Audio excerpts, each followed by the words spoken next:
July 24, 1943. The first night of Operation Gomorrah begins.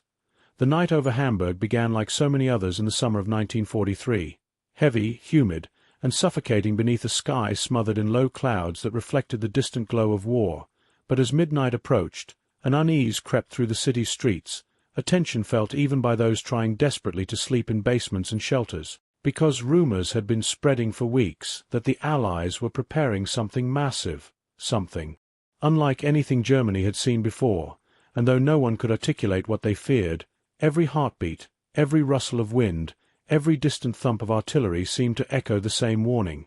Tonight would not be ordinary. Tonight the heavens themselves would open. And as Hamburg's citizens drifted into restless half-sleep, far above them the first wave of RAF bombers, Lancasters, Halifaxes, and Stirlings, cut silently across the North Sea in tight formation, engines humming in unison like a single ancient beast stirring awake, their pilots grim-faced beneath red cockpit lights, studying flight paths and coded commands, knowing that what they were about to unleash was not simply another raid, but a blow meant to break the German war machine at its core. The moon hid behind clouds as if unwilling to witness what was coming, and along the coast, German radar stations flickered with frantic signals as operators shouted coordinates to anti-air command posts, the screens filling with more dots, more clusters, more formations than they had ever seen in one night. But no warning could prepare Hamburg, no siren could fully convey the scale of what was hurtling toward the city. When the first sirens finally wailed, echoing through alleys and across rooftops, families scrambled into shelters already thick with the smell of fear.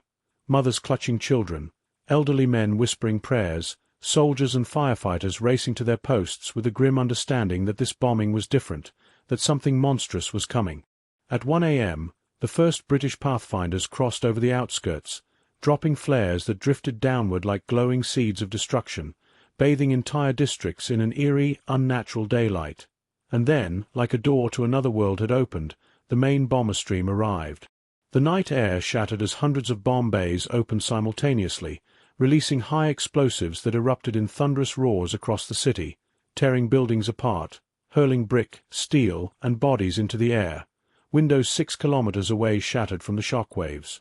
Fire crews struggled to advance toward the blast sites, dragging hoses through streets blocked by rubble, but the fires multiplied faster than they could be contained, the oxygen sucked upward by growing heat columns that twisted into the sky like crimson serpents.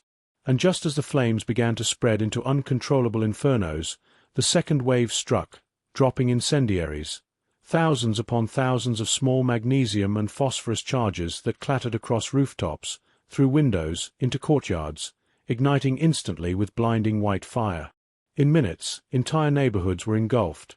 Wooden beams snapped in the heat, roofs collapsed, and people trapped inside shelters began to feel the temperature rising, the air thinning as flames consumed every drop of oxygen. Some shelters became ovens. Others became tombs. On the surface, firestorms merged into a single colossal vortex centered over the city, a tornado of flame that roared with the sound of a hurricane, winds reaching speeds strong enough to yank people off the ground and pull them toward the inferno. Firefighters watched in helpless horror as hoses were ripped from their hands, as trees bent sideways, as cars rolled across streets like toys. The heat grew so intense that asphalt streets melted into bubbling black rivers, shoes fused to the ground, iron railings glowed white. German soldiers trying to rescue survivors found themselves blinded by ash, choking on smoke so thick it turned midday into midnight. Yet the bombs kept falling, wave after wave, each one feeding the expanding firestorm until Hamburg was no longer a city but a single living furnace. In the sky above, RAF crews could see the flames from over 200 miles away, a volcanic pillar of smoke and fire stretching into the upper atmosphere, rising so high it pierced the cloud layer and caught the moonlight, a sight so terrifying that even veteran pilots, men hardened by years of bombing missions, fell silent in their cockpits, realizing they were witnessing the birth of something unprecedented. Below them, the German air defense network collapsed under the sheer scale of the assault. Radar stations were overloaded, communication lines severed, and flak batteries overwhelmed, unable to track so many targets at once. For the first time since the war began, German commanders monitoring the attack understood that their once proud air defense, once touted as impenetrable, had been utterly outmatched. And in the Führerbunker hundreds of kilometers away, reports began pouring in. Reports so catastrophic, so apocalyptic in detail, that even hardened Nazi officers hesitated to speak them aloud, because Hamburg, one of Germany's greatest industrial centers, one of the engines of the Reich, was vanishing before their eyes, devoured by a storm of fire no army could fight, no courage could resist, no propaganda could disguise. Hitler had once promised that German cities were untouchable, that Allied bombers would break against German steel, that the Reich was invincible. But that night, as the firestorm raged with a fury no human force could control, as the glow of burning Hamburg illuminated the clouds like a second sun, the lie dissolved. Germany's high command stared at the reports, at the maps, at the endless stream of casualty numbers and destruction estimates, and for the first time since 1940, a terrible realization took root in their minds, a realization that whispered through the corridors of power, through the barracks, through the shelters. The Allies can destroy us. Completely. And we have no way to stop them. It was a truth written in flame across the night sky, a truth reflected in the burning ruins of a city that had once stood proud and unbroken, a truth that marked the beginning of the end for the Reich, because after Hamburg, Germany understood that the Allies were not just attacking, they were dismantling the war machine piece by piece, and nothing could prevent what was coming next. As dawn approached after that first catastrophic night, Hamburg lay buried beneath a blanket of smoke so thick and dark it turned the rising sun into a faint, blood-red orb struggling to pierce the horizon, and the survivors who emerged from cellars and shattered buildings stumbled into streets that no longer resembled streets at all, but instead twisted landscapes of collapsed walls, smouldering beams, and bodies covered in ash, as though the entire city had been transformed into a graveyard, carved out of volcanic rock. Yet even as they tried to comprehend the devastation around them, even as they searched desperately for family and neighbors amid the ruins, they did not know that the nightmare was only beginning, that the Allies were preparing to strike again, harder, heavier, more relentlessly than the night before, and that the firestorm which had consumed entire districts was merely the opening act in a campaign designed to cripple Germany's heart from the inside. The RAF commanders, reviewing reconnaissance photographs taken at dawn, saw with chilling clarity that entire zones of Hamburg had been stripped from existence, but instead of feeling satisfaction, they felt a cold sense of resolve, because they knew that Germany's industrial capacity, its factories, refineries, storage depots, shipyards, had to be obliterated if the war was to be brought to an end, and Hamburg was one of the most vital nodes in that network, a city responsible for U-boat production, ammunition, manufacturing, and crucial war material that fed the Nazi war machine like arteries feed a heart.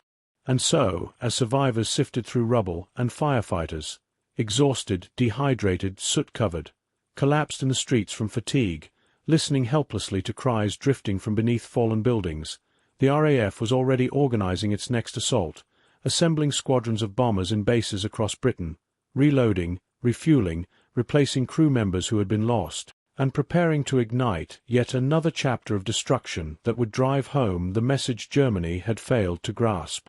For too long, the Allies' reach was now unstoppable. By midday, Germany's civil defense networks were fraying.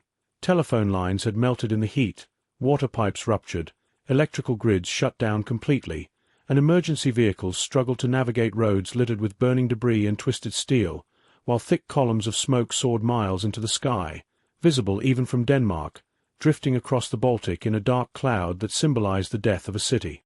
Inside military bunkers beneath Berlin, Luftwaffe officers conferred around maps stained with sweat and ash, their voices low, strained, stiff with fear, not fear of the air raids themselves, but fear of what the raids revealed, that Germany's once vaunted air defense had been outmaneuvered, that the British had developed new navigation technologies, Oboe, H-2S radar, that rendered blackout curtains and decoy fires useless, and that the scale of bomber streams now forming nightly over England was something Germany's depleted fighter force could no longer meaningfully counter.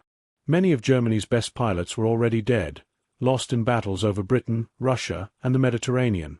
The newer pilots, barely trained teenagers, were being thrown into the sky in outdated aircraft with minimal fuel, flying into swarms of British bombers that moved like airborne fortresses, each one protected by dozens of machine guns firing in deadly arcs. The Luftwaffe High Command tried desperately to coordinate a response, but radar operators were overwhelmed, anti-aircraft guns low on ammunition, and fuel shortages prevented sustained fighter patrols. Every alarm, every flashing red light on the situation boards, every frantic radio transmission from Hamburg's defenses reinforced the same chilling truth. The Allies were coming again.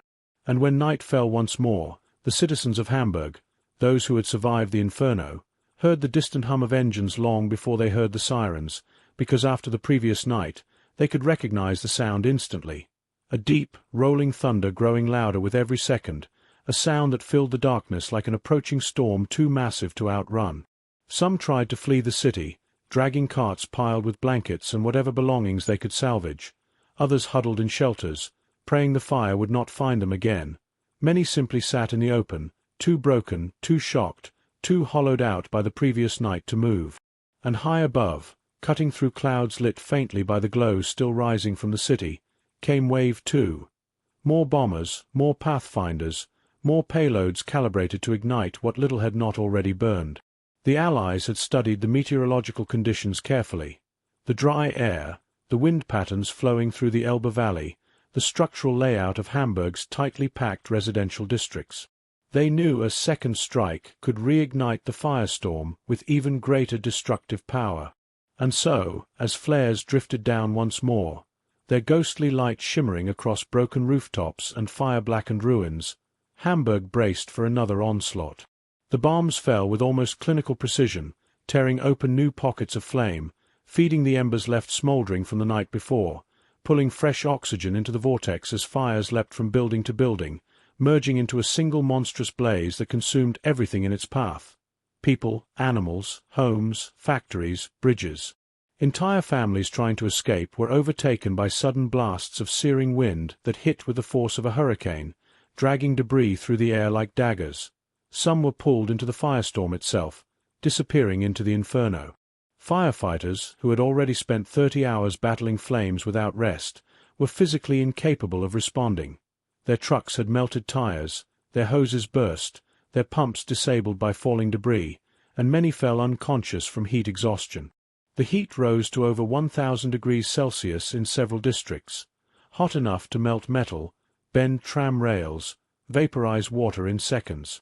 The ground shook not only from explosions but from the violent drafts generated by the firestorm's upward pull, the sound so deafening that survivors described it as the end of the world, a roar like thunder that never stopped, never faded, a relentless hunger burning through the city's bones.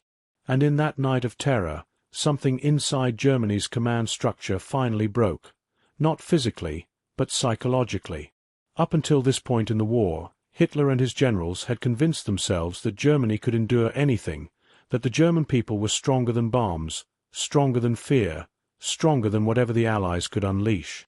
But Operation Gomorrah was different. Gomorrah was not just a raid. It was not a battle. It was a revelation, a demonstration that the Allies now commanded the skies with such overwhelming superiority that they could bring a modern industrial city to its knees in less than 48 hours. As reports of the destruction poured into Berlin, the tone changed. For the first time, officers spoke not with bravado but with dread. The statistics were staggering. Hundreds of thousands displaced, tens of thousands dead, entire sectors erased. But worse than the numbers was the message written in fire across Hamburg's skyline. Germany could not defend its cities anymore. And as the sun rose on the second morning, its light struggling to pierce the vast cloud of ash and smoke hanging over the Elbe, Germany's leaders understood what they had refused to admit for months. The war had entered a new phase, one where the Allies no longer needed to defeat Germany's armies in the field to win. They only needed to burn away the industrial heart that kept those armies alive. The third night came with a cruel irony, because even though the fires still smouldered across vast swaths of the city, even though smoke still curled upward from cellars where embers glowed like dying coals beneath collapsed beams, even though the air hung thick with the smell of burned wood, scorched masonry, and the sickening scent of bodies that rescue teams had not yet reached, the people of Hamburg prayed, desperately, that the worst was behind them. But deep inside, beneath the layers of exhaustion and shock, Many sensed that the Allies would return, that the heavens which had torn open the city were not done, that something larger than any individual tragedy was taking place, something orchestrated with cold precision by commanders far away who were turning Hamburg into a symbol, a message, a demonstration of unstoppable force. And as the day passed, with soldiers clearing rubble from roads, medics tending to survivors with burns and smoke inhalation, and families wandering through ruins searching for familiar doorways that no longer existed, the Luftwaffe command scrambled to rebuild the city's defenses, relocating anti-aircraft batteries, pulling in reserve crews from nearby regions, deploying searchlights in patched grids across the outskirts. But every effort felt hollow, insufficient, because the catastrophe of the first 2 nights had drained Germany's confidence and shattered the illusion of air superiority that Hitler had clung to since 1940. Even Göring, the man who had. Before we continue, please let me know, did anyone in your family fight in or live through World War II? Share their stories in the comments. Let's continue the story. Once bragged that no enemy could penetrate German airspace, now found himself drowning in reports that showed the Luftwaffe was outnumbered, outproduced, outmaneuvered, and outclassed by Allied bomber forces that seemed to grow stronger with each passing month. And as night once again wrapped itself around Hamburg, survivors huddled not just in shelters, but in the remnants of subway tunnels and makeshift trenches dug into the ground, unable to sleep, unable to banish the memory of firestorms that had rushed through the streets like living creatures, consuming everything in seconds. Children pressed their hands over their ears long before the sirens even sounded, because the sound of aircraft engines had already embedded itself in their nightmares, and even the distant rumble of thunder or the groan of a collapsing wall could send entire groups fleeing into darkness, adrenaline surging through already exhausted bodies. Fire brigades, reinforced by teams from Berlin, Lübeck, and Bremen, stood ready near the remaining waterways, pumping what little water pressure remained in the system, knowing full well that if the RAF returned, there would be no stopping the flames. And then, at 11:45 p.m., the first radar posts along the coast picked up movement. Large formations, dozens of aircraft at first, then hundreds, approaching with the same chilling confidence as before. The sirens wailed again, echoing through broken streets and shattered buildings, and those still capable of movement ran toward whatever shelter they could find, while the old, the sick, and the wounded simply sat where they were, too weak or too numb to move, whispering prayers that were drowned out by the growing thunder in the sky. The bombers came in higher this time, the RAF adjusting their altitude to avoid the unpredictable updrafts and turbulence caused by the lingering heat from previous fires. From their cockpits, pilots looked down upon a city still glowing at its edges, pockets of flame flickering like embers of a dying star, and they understood the significance of their mission. Not vengeance, not cruelty, but strategy. The destruction of Hamburg was a blow against Germany's capacity to wage war, a strike aimed at the factories, shipyards, and industrial networks that produced U-boats, ammunition, and steel for the Nazi war machine. When the first bombs fell, they struck areas not yet touched by the firestorm, districts with warehouses, machine shops, and transportation lines crucial to German supply chains. Explosions rippled through industrial zones, tearing apart buildings whose walls had already been weakened by the shock waves of earlier raids. Freight yards vanished in blasts that hurled freight cars into the air like toys. Cranes toppled into the harbor. Oil tanks erupted into columns of smoke and flame that rolled across the water in thick, black sheets. Workers who had returned to these zones in the morning, to salvage what could be saved, to retrieve tools, to keep the war effort functioning, were caught in the explosions, their silhouettes for a moment illuminated against the fire before disappearing forever into the smoke.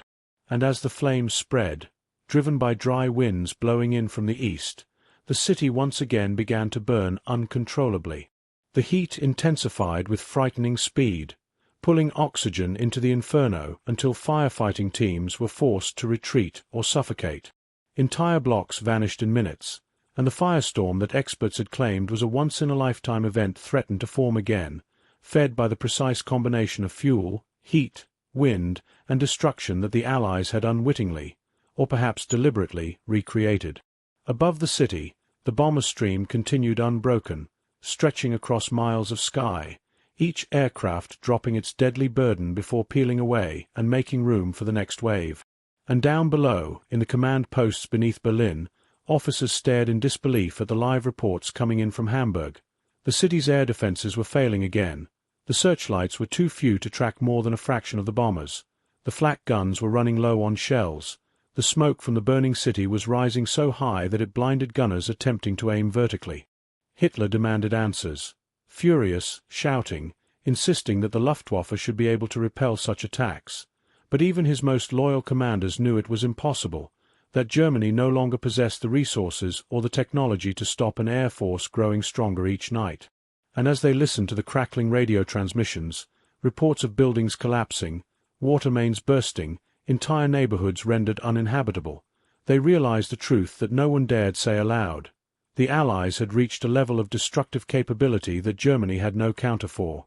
Meanwhile, in the city itself, rescuers continued to search for survivors after each explosion, dragging people from burning cellars, guiding families through smoke-filled alleys, performing triage in makeshift aid stations set up in parks, subway entrances, and the remains of churches whose stained-glass windows had been blown out by shock waves. These medics and volunteers worked through exhaustion and despair, but every time they thought they had regained some control, another wave of bombs detonated nearby, sending showers of debris raining down, forcing them to abandon their efforts and flee for their lives once more. And as the night dragged on, survivors began to understand that this was no longer about surviving a raid. It was about surviving the collapse of an entire city, an entire system, an entire belief that Germany could withstand anything the Allies threw at it. The firestorms, the destruction, the chaos, all of it was a manifestation of a deeper truth. Germany was losing control, losing the sky, losing the war. And in the burning ruins of Hamburg, amid the roar of collapsing buildings and the sobs of people who had lost everything, the psychological foundations of the Reich began to crack. Because if the Allies could do this to Hamburg, they could do it to Berlin, to Munich, to every city in Germany. And deep in their hearts, the people of Hamburg understood that the war they had been promised would bring glory, and victory had instead brought them to this: nights filled with fire, days filled with ashes, and a future filled with fear.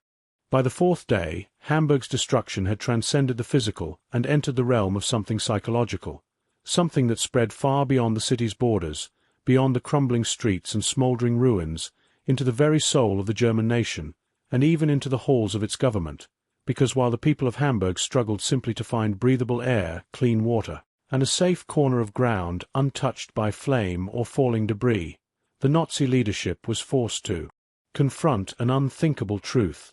The Allies had mastered a form of warfare that Germany could neither predict nor resist. Hospitals were overflowing with burn victims whose skin peeled at the slightest touch, with children so traumatized they could no longer speak, with mothers clutching infants who had inhaled too much smoke to survive. Doctors worked with shaking hands, lacking anesthetics, lacking clean instruments, lacking electricity. Surgeries were performed by candlelight, while outside, the ashes of home after home drifted through the air like black snow. Every hour, rescue units combed through collapsed buildings, calling out through the rubble for survivors, listening desperately for faint cries or tapping beneath the ruins. But more often than not, they found only silence, or worse, remains burned so severely they could not be identified.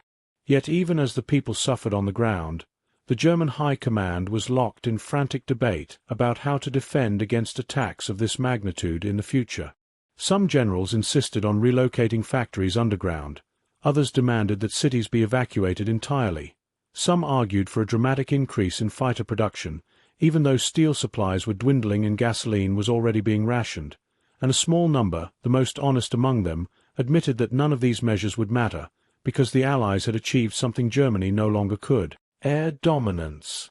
And what the military leaders knew, Hitler outright refused to believe. He ranted and shouted, insisting that Hamburg's devastation was exaggerated, that morale was still strong, that the Luftwaffe would recover and strike back with vengeance. But his generals had seen the reconnaissance photographs, the burn zones, the destruction estimates, entire districts flattened, their shapes obliterated beyond recognition. They knew that Germany's industrial capacity had been hit so hard that U-boat production from Hamburg's shipyards would be crippled for months, maybe longer. They knew that the thousands of skilled workers killed in the Firestorm, men and women trained in precision manufacturing, were losses Germany could not replace. And they knew that this was just one city. The Allies were already planning similar operations for others.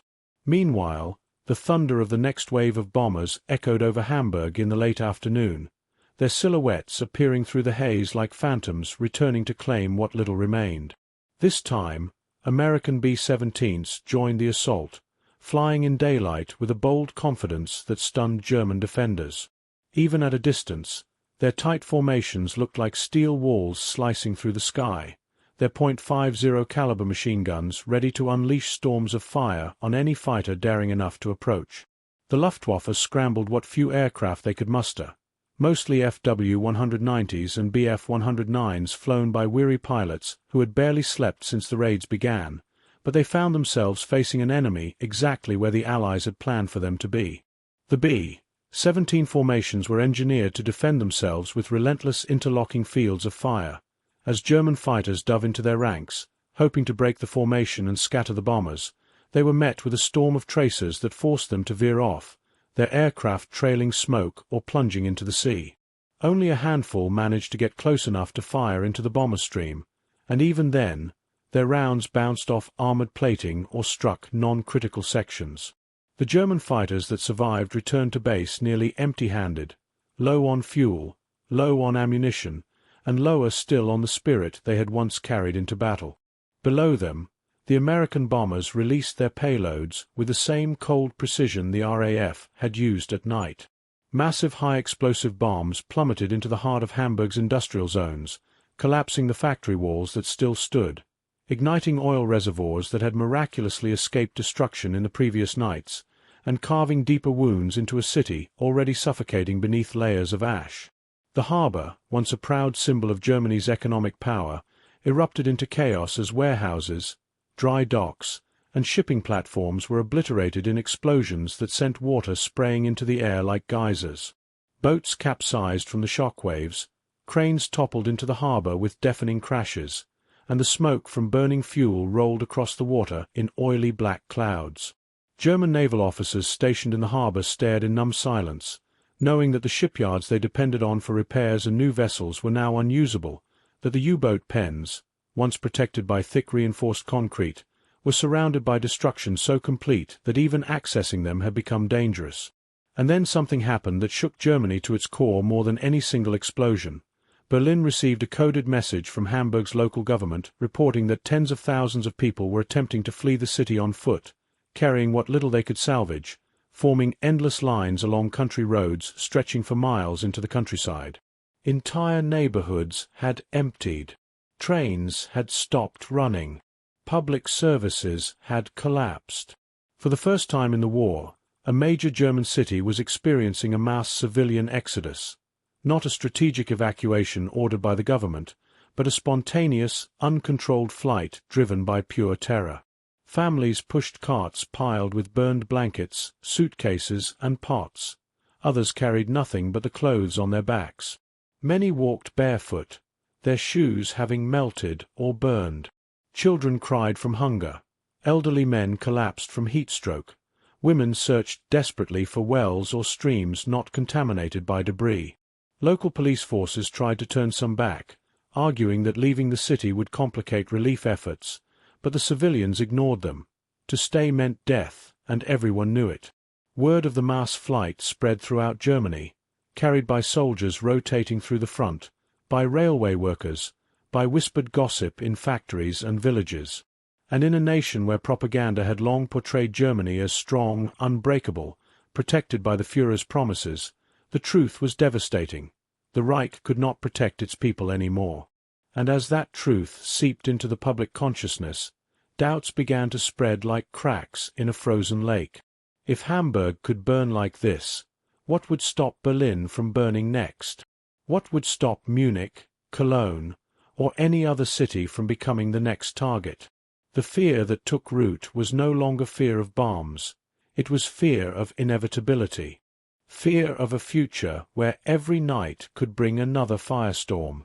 Fear that the war Germany had unleashed upon the world had finally come back to consume it. And sitting in his bunker, surrounded by maps now stained with soot from the reports delivered to him, Hitler refused to see what his generals saw with crushing clarity: that the Allies had crossed a threshold, that their air forces were now engines of destruction on a scale beyond anything Germany could match, and that no amount of fanaticism, no speeches, no demands for sacrifice could change the cold reality written across Hamburg's ruins. Germany could be destroyed, and the Allies would not stop until it was. By the fifth night, Hamburg had ceased to function as a city in any recognizable sense. It had become a landscape of ruin, a scorched labyrinth of collapsed streets, skeletal buildings, and endless piles of rubble that smoldered beneath drifting curtains of ash. And yet the devastation alone was not what terrified Germany's leadership the most. It was the realization that the Allies could repeat this destruction at will, on any city they chose, at any hour they desired, with a level of coordination and technological sophistication that Germany could no longer dream of matching.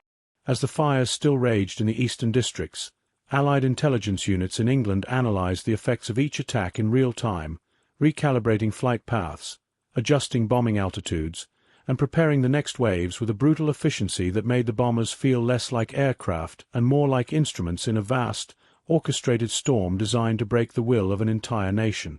In London, British commanders pored over reconnaissance photos showing the burnt-out husk of Hamburg, the neighborhoods reduced to ash, the roads buckled from heat, the industrial sites crippled beyond repair, and they spoke without celebration, without triumph, because they knew the consequences of their work. They understood that the firestorm had killed tens of thousands, that countless families had been torn apart, that the horrors unleashed were beyond imagination. Yet they also understood that this was the cost of dismantling a war machine that had enslaved Europe, murdered millions, and vowed to remake the world in its own violent image. And so the operations continued, not out of vengeance, but out of necessity. That same morning, as sunlight struggled to cut through the ash-choked sky, German engineers entered what remained of the industrial districts, Blohm and Voss shipyards, Krupp factories, engine assembly plants, and were confronted with scenes that made their knees weaken. Assembly lines warped into twisted ribbons of steel, gantry cranes lying on their sides like fallen giants. Entire workshops reduced to piles of slag, where the heat had melted machinery into unrecognizable lumps. The very infrastructure that powered Germany's navy, fueled its armies, and supplied its weapons had been gutted in days, undone by a single coordinated Allied effort that Germany had been powerless to stop. Engineers and administrators radioed Berlin with trembling voices, reporting that production estimates were no longer measurable in delays, but in annihilation. Some factories would need months to rebuild, others years, and some would never rise again. The U-boat fleet, once Hitler's pride, the wolves of the Atlantic, suddenly faced a crisis worse than Allied sonar or convoy escorts. There were simply not enough facilities left to build, repair, or maintain them. And as German officers tried to grasp the scale of this industrial collapse, civilians continued to pour out of Hamburg in a desperate tide, hundreds of thousands of refugees forming rivers of humanity flowing into the surrounding countryside, carrying babies wrapped in soot-blackened blankets, pushing makeshift carts with whatever possessions they could salvage, and wandering through villages that were completely unprepared for such an influx. Farmers offered water from wells. Church halls were converted into overcrowded shelters. Schools became refugee camps where traumatized children sat in silence, staring at walls with blank expressions that no one knew how to fix. Disease began to spread.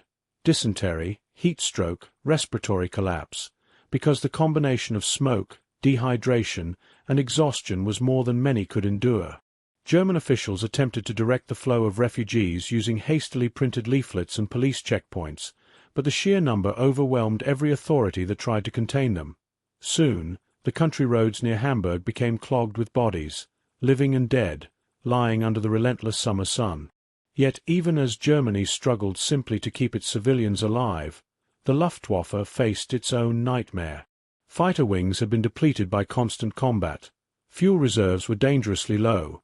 Anti-aircraft artillery had consumed more shells in 4 nights than they had in the previous 2 months combined, and radar towers, already strained by the demands placed upon them, were starting to malfunction from overuse and bombardment. And still, the Allies kept coming. On the 5th night, the Americans returned once more. Their 17 formations glinting in the fading light as they thundered across the sky in perfect symmetrical grids that filled German radar screens with an ominous mass of dots. German fighters scrambled but could barely intercept a fraction of the incoming bombers, and those that tried found themselves flying into coordinated defensive fire that ripped through cockpits and wings with merciless precision. In one squadron, half the aircraft were shot down within minutes. The survivors limped back to base, their wings torn, their engines sputtering, their pilots limping from their cockpits with expressions that spoke of a bravery stretched beyond what any human being should ever be expected to endure. And below, Hamburg, what was left of it, endured its 5th consecutive night of terror as bombs rained down on rail yards, remaining fuel depots, and roads used by fleeing civilians. Explosions carved new craters into the earth, sending fireballs careening through alleys where survivors had sought shelter. Columns of flame erupted like volcanic blasts, lighting the night sky with an eerie glow that turned smoke clouds into burning red mountains hovering above the city. The screams of civilians mixed with the roar of collapsing structures, the thunder of detonations, the shrill whistle of falling incendiaries, all combining into a single, monstrous symphony of destruction that reverberated across the flattened districts like the death cry of a dying metropolis. Meanwhile, in Berlin, Hitler listened to the latest reports in a bunker dimly lit by electric lamps that flickered each time an air raid struck somewhere across the country. For the first time, he received not one but multiple simultaneous reports of industrial collapse, mass civilian flight, complete loss of morale, and the utter failure of air defenses. Even some of his most loyal officers, men who had once proclaimed that the Luftwaffe would dominate the skies for the entirety of the war, now stood silent, staring at maps covered with red ink marking areas destroyed or uninhabitable. And as the reports grew more desperate, a shadow of something Hitler had rarely shown, fear, passed across his face. He realized that if the Allies chose to replicate this scale of destruction across other German cities, the Reich would not survive the year. But his response was one of denial and rage, not strategy. He ordered retaliatory attacks on British cities, demanded the reallocation of resources Germany did not have, and issued proclamations that the spirit of the German people would rise from the ashes stronger than ever. Yet no amount of shouting could undo the reality smoldering in Hamburg. The Allies had reached a level of destructive capability so overwhelming that Germany's defeat was no longer a possibility. It was a trajectory. And in the 5th night's inferno, as a city burned, a navy died, a population fled, and an enemy realized the war had turned irrevocably against them, the truth became inescapable even to those who refused to speak it aloud. Germany was no longer fighting to win, it was fighting to delay the inevitable. By the 6th night, the destruction of Hamburg had grown into something beyond even the comprehension of those who had witnessed its first flames. Something colossal, something elemental, something that felt less like the result of bombers and more like the wrath of a force that had descended from the heavens to consume a city that had once glowed with life, industry, and the bustle of 2 million souls. The sky above the ruins had taken on a sickly copper color, the sun filtering weakly through thousands of tons of smoke and ash suspended in the air, turning day into a perpetual twilight where every breath tasted of soot. Rescue crews who trudged through the rubble did so with the shuffling gait of the half-dead, their uniforms filthy, their eyes red from smoke, their lungs burning with each inhale. They no longer spoke except when necessary, because each word sent a stabbing pain through their throats. And still, they searched. They clawed through collapsed staircases, lifted charred beams with trembling hands, and crawled into pockets of rubble where faint cries had been reported hours earlier. Many times, they emerged with children too burned to be recognized, or with entire families fused together in the positions they had died in, arms wrapped around each other as the firestorm's heat sucked the oxygen from their shelter, extinguishing life without leaving a single mark of flame. Others were found huddled near windows, overcome by carbon monoxide long before the fire itself reached them. The scenes were so horrific that even hardened soldiers retched upon seeing them, leaning against blackened walls as tears streamed down their ash-covered faces. Yet even as the living struggled with unimaginable loss, the machinery of the Nazi government continued its grim routine. Trains filled with refugees were rerouted across the countryside, overwhelming towns and villages unprepared for the influx. Railway platforms became makeshift morgues. Food supplies dwindled beneath the weight of new mouths to feed, and local officials begged Berlin for support they knew would never come. The Nazi propaganda ministry, desperate to maintain control over public morale, issued statements claiming that Hamburg citizens had endured the attacks with courageous unity, and that the destruction had been greatly exaggerated by enemy media. But these lies crumbled when photographs of the firestorm's aftermath circulated among Wehrmacht units, showing entire districts leveled into flat plains of ash, where not a single building remained standing. Even frontline soldiers, hardened by battles in Russia and Africa, stared in disbelief at the images, whispering among themselves that if the Allies could do this to Hamburg, what hope was left for the cities still untouched? And as the psychological shock rippled through the ranks, Allied commanders prepared yet another blow. Because while Germany reeled from the devastation, the RAF and USAF were determined to push through to the next phase of the campaign, one aimed not just at destroying a city, but at shattering the myth of German invulnerability so completely that even die-hard loyalists would feel doubt creeping into their bones. On the sixth night, the Allies returned once more, their aircraft emerging through the haze like metallic phantoms silhouetted against the glowing horizon of fire. The people who remained in Hamburg did not even need the sirens this time. The moment they heard the distant drone of engines, they scrambled for shelter, or more accurately, for whatever hole in the ground had not yet caved in. Many chose to run into the streets, hoping to outrun the fire, believing that being caught in the open was somehow preferable to being trapped underground. Others simply collapsed in exhaustion, too physically and emotionally drained to move, their eyes staring blankly into the sky as though accepting whatever fate descended upon them. In the air, RAF pilots were shocked to see flames still rising from the previous night's destruction, entire districts smoldering like coals in a gigantic furnace. Their mission for this night was surgical, to target points of infrastructure and transportation that had so far avoided complete destruction, the remaining rail hubs, the few oil tanks that still held fuel, the half-functioning bridges that survivors and relief teams depended upon. It was a strike designed to complete the collapse, ensuring that Hamburg would not recover its industrial capabilities for the remainder of the war. And as the bombs fell, explosions rippled across what remained of the city's frail skeleton, bridges collapsing into the Elbe with a thunderous splash, rail lines twisted out of shape, factories that had survived the previous nights finally torn apart in glorious plumes of debris that reached high enough to merge with the smoke clouds that had hovered for days. The harbour, once a symbol of German naval power, was transformed into a graveyard of sunken ships and burned-out warehouses, the water reflecting the flames like a mirror of hell. Even the mighty U-boat pens, constructed with hundreds of thousands of tons of concrete, shook under the bombardment, their entrances blocked by piles of rubble that made them unusable even if the submarines inside remained intact. German naval officers, huddled in their command bunkers, received the latest reports in frigid silence, understanding that the Atlantic War had suffered a blow from which it might never recover. Meanwhile, in Berlin, panic spread through the ministries. Reports from Hamburg were no longer sanitized. They were apocalyptic. The Interior Ministry warned that over 1 million people were now displaced. The Health Ministry reported tens of thousands dead, tens of thousands missing, and outbreaks of disease. The Economic Ministry admitted that the destruction of Hamburg's industries would cause crippling shortages in steel production, shipbuilding, and munitions. And the Luftwaffe, once the pride of the Reich, confessed it could no longer guarantee the defense of Germany's airspace against raids of this magnitude.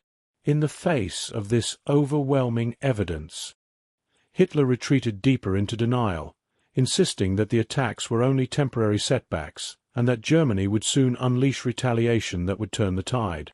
But many of his generals, faced with the undeniable truth, quietly began to lose faith. They saw what Hitler refused to see, that the Allies had mastered a level of warfare that rendered Germany's strategy obsolete. While Germany relied on dwindling resources, the Allies built fleets of bombers faster than Germany could shoot them down. While German factories operated under blackout restrictions, Allied factories ran 24 hours a day. While Germany struggled to maintain supply lines, the Allies commanded seas, skies, and industrial output that dwarfed anything the Reich could ever hope to match. And so, as Hamburg endured its sixth night of terror, something more profound than buildings and factories collapsed: Germany's belief in its own invincibility. For the first time, the people, the soldiers, and even many within the government understood the truth that no propaganda could hide. The Allies were not just stronger, they were unstoppable. By the seventh night, Hamburg no longer resembled a city but a massive scar carved into the earth, a place where the boundaries between land and ash, sky and smoke, life and death had become so blurred that rescue crews navigating the ruins did so with the same haunted steps as soldiers walking through battlefield trenches. For even though the flames had started to ease, replaced by endless pillars of smoldering smoke, the heat still radiated from beneath the rubble like breaths escaping from a buried furnace, and as night-time settled over the city once more, the glow of embers cast a dull red sheen across the broken horizon, making it appear as though the ground itself was bleeding. In these ruins, the survivors moved like shadows, slow, trembling, covered in soot, their clothes torn, their faces hollow with grief and exhaustion. Mothers held children who no longer cried because they no longer had the strength. Old men wandered aimlessly, clutching photographs charred around the edges. Young boys, their hair singed and their skin blistered, helped dig through debris in the hope of finding a family member still alive.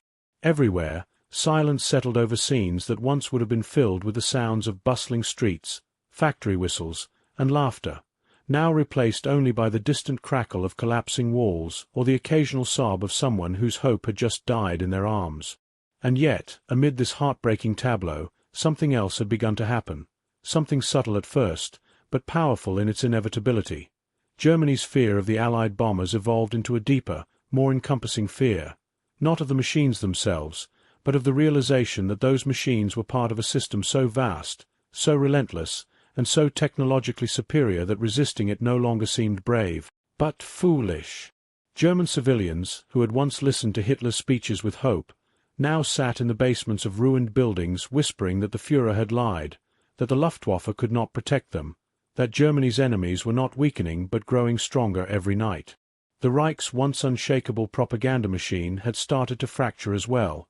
Goebbels's ministry, overwhelmed by the scale of the destruction, was forced to release fragments of the truth. Radio broadcasts, meant to reassure, instead carried a trembling undercurrent of panic. Newspapers, trying to highlight heroic firefighting efforts, inadvertently revealed the enormity of the disaster through the sheer magnitude of praise they felt necessary to offer. Even Nazi loyalists found themselves unable to look away from the undeniable evidence. Their cities were burning faster than the Reich could rebuild them, their fuel reserves were shrinking, their defenses were thinning, and their faith in Hitler as an infallible leader was bleeding away with each new casualty list. Meanwhile, far from the ruins, Allied leaders analyzed the psychological shockwaves spreading through German society. Intelligence reports from neutral countries, from intercepted communications, and from resistance networks made one thing clear. Operation Gomorrah had done more than devastate Hamburg's infrastructure. It had broken something inside the German people. Churchill, reading the reports, remarked privately to his generals that Germany had now experienced what London endured during the Blitz, but on a scale that dwarfed anything the Axis had ever inflicted. In Washington, analysts calculated the strategic impact: a quarter of Hamburg's industrial capacity annihilated, supply networks disrupted, tens of thousands of skilled workers dead, millions of citizens evacuated, spreading fear to other cities, and the Luftwaffe's inability to defend German airspace exposed with brutal clarity. And as the Allies assessed their success, they prepared to do what Germany feared most: escalate. Plans were drafted for further raids on industrial hubs: Essen, Düsseldorf, Stuttgart, Munich, all targets that would soon feel the same fire that had consumed Hamburg. The Allied air forces, no longer hesitant or uncertain, now operated with synchronized precision that Germany had once believed it alone possessed. The RAF Bomber Command and the USAF worked in tandem, the RAF striking civilian industrial centers at night with area bombing, and the USAF executing daylight precision raids aimed at crippling key manufacturing facilities. Germany, stretched across multiple fronts from Russia to North Africa to Italy, found itself overwhelmed not by the individual bombs themselves, but by the industrial might that produced those bombs faster than Germany could shoot down the planes that carried them. And on the ground in Hamburg, even the most hardened Wehrmacht veterans now felt the tremors of an enemy they could not reach, could not trick, could not stop. Soldiers returning from the front lines, accustomed to the brutal fighting on the Eastern Front, walked through the ruins with disbelief etched into their faces, whispering to each other that not even Soviet artillery could match the scale of destruction that had been unleashed from the skies. One officer wrote in his diary, "If this is what one city looks like after a week, what will be left of Germany after a year?" His question, though private, reflected the sentiment creeping through the ranks, a morale collapse that no speech, no threat, no execution could fully reverse. And perhaps the darkest sign of all emerged in the hospitals, makeshift medical stations set up in schools, warehouses, even churches that had survived the flames. Doctors and nurses, many of whom had worked tirelessly through the Blitz on London or in field hospitals at the front, declared that they had never seen such injuries before, burns so deep that bone was exposed, lungs so damaged by smoke, and heat that victims suffocated in minutes, people so dehydrated from the firestorm's heat that their organs shut down despite water being poured over their lips.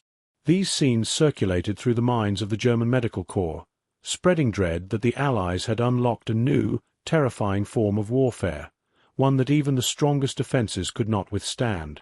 And as the night deepened into a suffocating darkness, punctuated only by the red glow of distant fires, something spiritual broke as well. Churches that had once echoed with hymns and patriotic speeches were now filled with refugees seeking something, anything, to give them strength, but the priests themselves struggled to offer comfort. They too had lost everything. They too had seen the firestorm. They too felt the terrifying truth in their bones, that Germany's enemies had reached a level of destructive power that no nation, no ideology, no army could outmatch. And in that moment, the final transformation occurred, not in the buildings, not in the streets, not in the factories, but in the hearts of the German people. The realization spread like a ripple across the ruined city, then across the nation. The Allies could not be stopped. By the 8th night, the scorched skeleton of Hamburg stood beneath a sky so thick with smoke that even the moon was reduced to a faint, ghostly blur, as if the heavens themselves were recoiling from the scale of devastation below. And in that suffocating darkness, illuminated only by the dim glow of still-burning embers scattered across the ruins, Germany's illusions, the illusions of superiority, of invincibility, of destiny, finally crumbled as completely as the buildings that now lay in fragmented heaps across miles of charred earth. The surviving citizens, huddled in basements or wandering through the ruins in a daze, no longer clung to hope but to instinct, moving with the slow, uncertain steps of those who had seen too much to dream of tomorrow. Their faces were hollow masks, their eyes reflecting not just exhaustion but a profound, soul-deep terror that could not be erased by propaganda or patriotic slogans. And as the smoke drifted across the city like a shroud, German soldiers, officials, and civilians alike began to understand a truth they had refused to acknowledge for years, that the war was no longer being fought on equal terms, and that the Reich's once vaunted power had been reduced to brittle fragments under the relentless assault of an enemy whose reach, resources, and organization dwarfed anything Germany could muster. In the corridors of the Reich Chancellery, officers whispered nervously about. If you already watched till this part, so please comment below your city name. Let's continue the story. The reports from Hamburg. Reports so horrific that even hardened generals struggled to look at the photographs without feeling their stomachs twist. They spoke of firestorms hotter than crematoriums, winds so fierce they tore children from their parents' arms, and explosions that left craters large enough to swallow entire apartment blocks. Some officers blamed the Luftwaffe for failing to protect the city. Others blamed faulty defences, inadequate shelters, or sabotage. But beneath the excuses, a darker acknowledgement lingered. Germany was no longer fighting a war it could win. Even Hermann Göring, once bombastic and confident, received the aftermath reports with trembling hands, realizing that his promise, "No enemy aircraft will ever fly over the Reich," had become a bitter joke whispered in the ruins. And as the High Command debated futile strategies for retaliatory strikes, the reality outside their walls sharpened with every passing hour. Allied bombers now flew with near impunity, navigating with advanced radar systems that allowed them to glide through darkness as effortlessly as birds, while German night fighters, low on fuel, spare parts, and radar sets, struggled simply to take off, let alone intercept. The imbalance had grown so vast that it was no longer a contest but a demonstration of industrial might so overwhelming that even the Luftwaffe's bravest pilots could do nothing but watch helplessly as fleets of Allied aircraft passed overhead like thunderclouds. On the ground, the Wehrmacht units stationed near Hamburg tried to impose order among the growing masses of refugees fleeing the city, but the crowds, tens of thousands of them, moved with a kind of desperate momentum that no officer could fully control. Entire families pushed carts filled with whatever belongings they had managed to save. Widows carried bundles of clothing wrapped in blankets. Children clung to pets or toys, too traumatized to speak. Along the roads leading away from the city, long columns of refugees stretched into the night, illuminated occasionally by the flickering fires behind them or the headlights of passing military trucks. Villages and towns along the route struggled to cope, their supplies stretched beyond breaking, their residents overwhelmed by the influx of the wounded, the homeless, and the grieving. Yet even as the shock rippled outward from Hamburg, the Allied command continued its relentless push. American bombers targeted Germany's oil facilities, crippling the fuel that powered tanks, aircraft, and trucks. British forces struck industrial centers with mathematical precision, aiming to crush the factories that fed the German war machine. Every week, new waves of aircraft appeared in German skies, more advanced, more numerous, more coordinated. And while Germany scrambled to repair runways, rebuild factories, and train new Luftwaffe pilots, the Allies trained thousands more, their production lines humming with efficiency, their manpower seemingly endless. This imbalance spread like a shadow across every German military planning session. Generals who once boasted of blitzkrieg tactics now found themselves trapped in a defensive war they were structurally incapable of winning. They watched as fuel supplies dwindled to the point that training flights were reduced or cancelled. They saw factories working under blackout conditions, producing fewer and fewer munitions. They received reports of frontline divisions weakened by attrition, fighting increasingly desperate battles on the Eastern Front. And every time they looked again at the photographs of Hamburg's ruins, its melted streets, its collapsed buildings, its charred bodies, they understood with painful clarity that what had happened there could happen to any German city at any moment. Berlin, Munich, Cologne, Dresden, all lay within reach of Allied bombers whose numbers grew daily. In the minds of soldiers at the front and civilians in the homeland, a new terror took root, the terror that the skies above Germany belonged not to the Luftwaffe, not to the Reich, but to an unseen enemy whose power they could neither match nor escape. This psychological shift, this slow, creeping collapse of faith, was what truly broke Germany.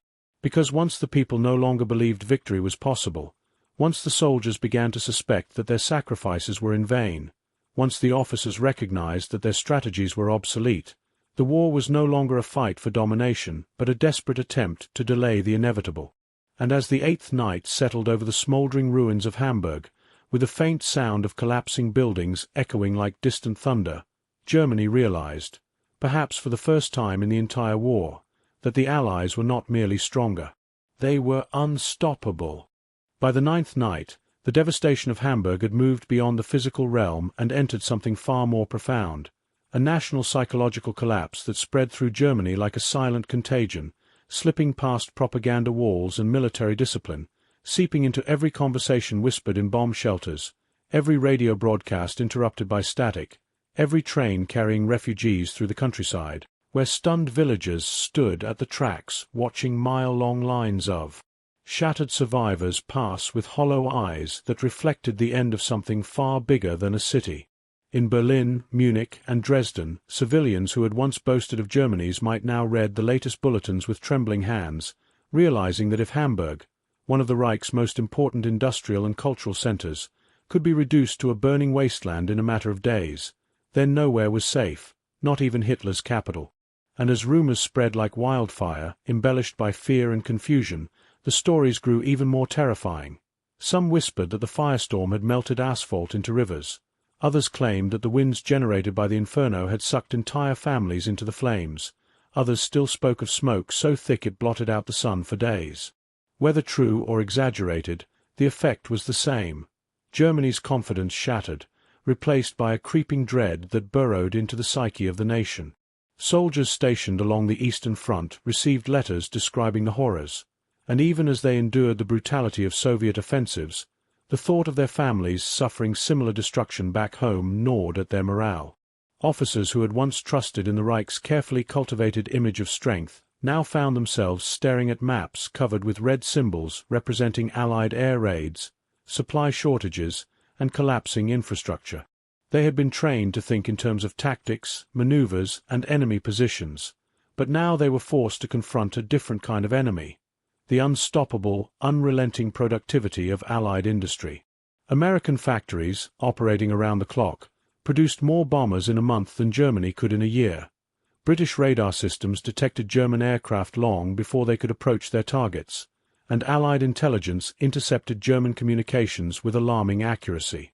This realization, calculated in briefing rooms but felt deeply in the hearts of every German officer, marked a turning point in the war, a moment when even the generals understood that no matter how skillful their tactics, no matter how brave their soldiers, Germany could not win a war of attrition against nations with limitless resources and overwhelming technological advantage. Meanwhile, the streets of Hamburg, once bustling with merchants, sailors, musicians, and factory workers, had transformed into a nightmarish landscape of twisted steel and glowing ember pits. Every district had its own smell of ruin: charcoal, burnt rubber, scorched brick, and the faint, lingering scent of smoke-damaged flesh. Rescue teams navigated these labyrinths by memory, calling out into the silence for survivors who seldom answered. When they did find the living, the scenes were heartbreaking: children clinging to the bodies of parents who hadn't survived, families searching for any scrap of belongings, old men staring into the distance as if unable to comprehend the enormity of what had happened. And yet, even as the fires dimmed, the Allied bombers still came, not in the massive waves of earlier nights, but in precise, calculated attacks aimed at preventing recovery. Fuel depots that had survived the initial inferno were obliterated. Communication centers were struck again. Bridges that engineers had attempted to repair were reduced once more to rubble.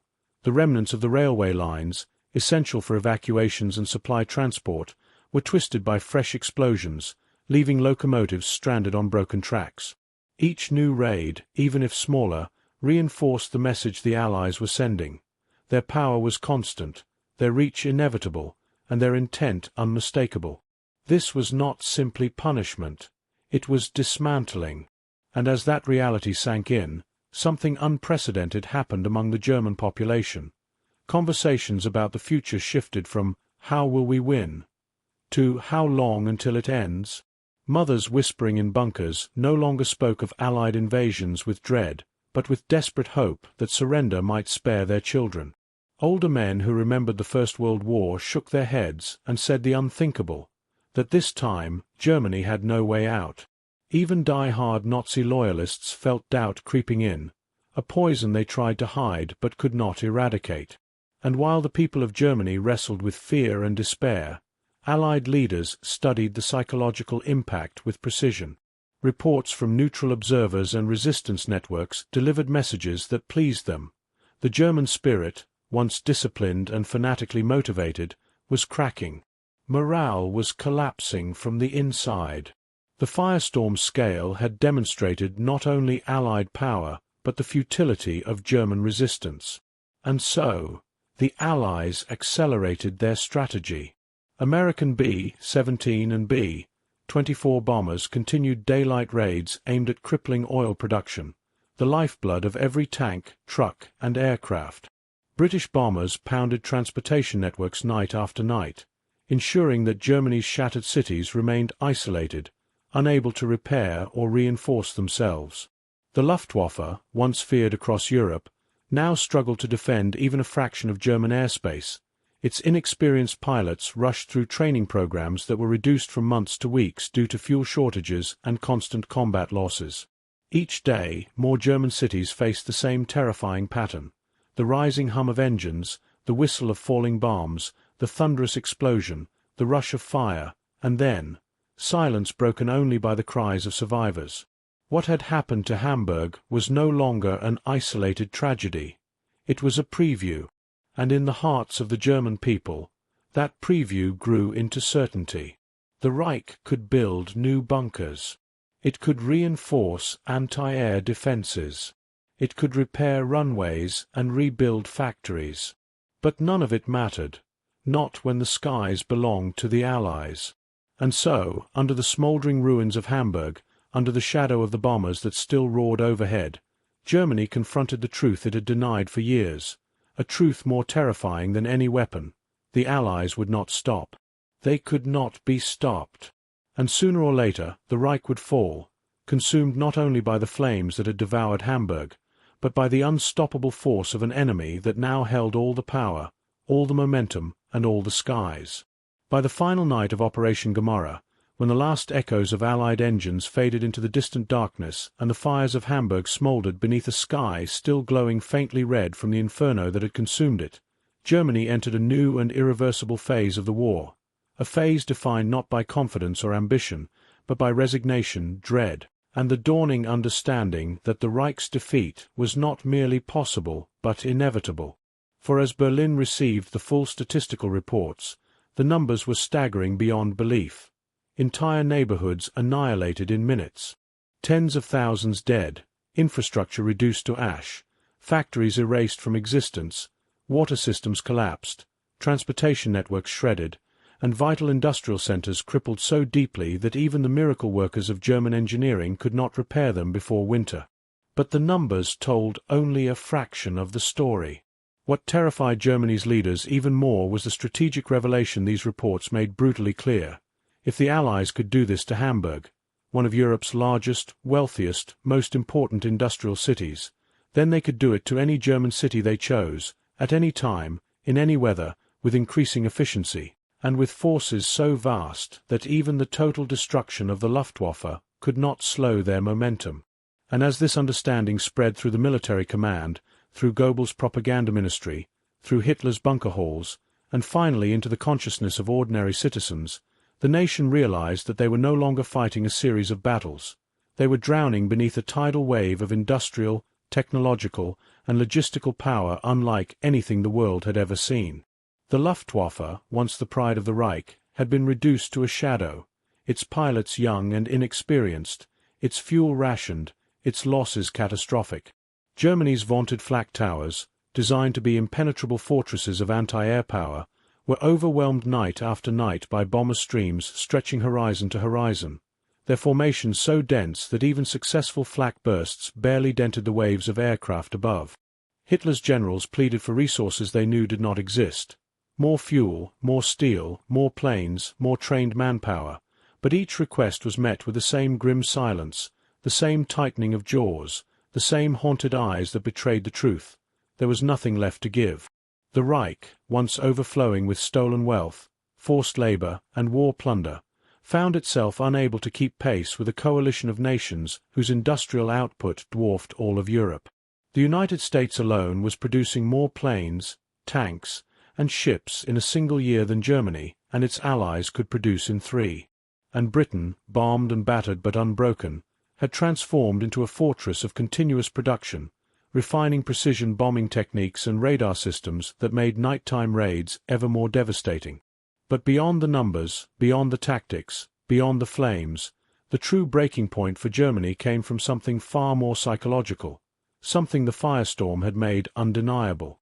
4 years, Nazi propaganda had assured the German people that the war was righteous, that the Führer was invincible, that the Reich would rise for 1,000 years. But now, with the ashes of Hamburg rising into the sky like a funeral pyre, even the most loyal citizens saw the cracks in the facade. They saw trains packed with refugees fleeing cities once believed untouchable.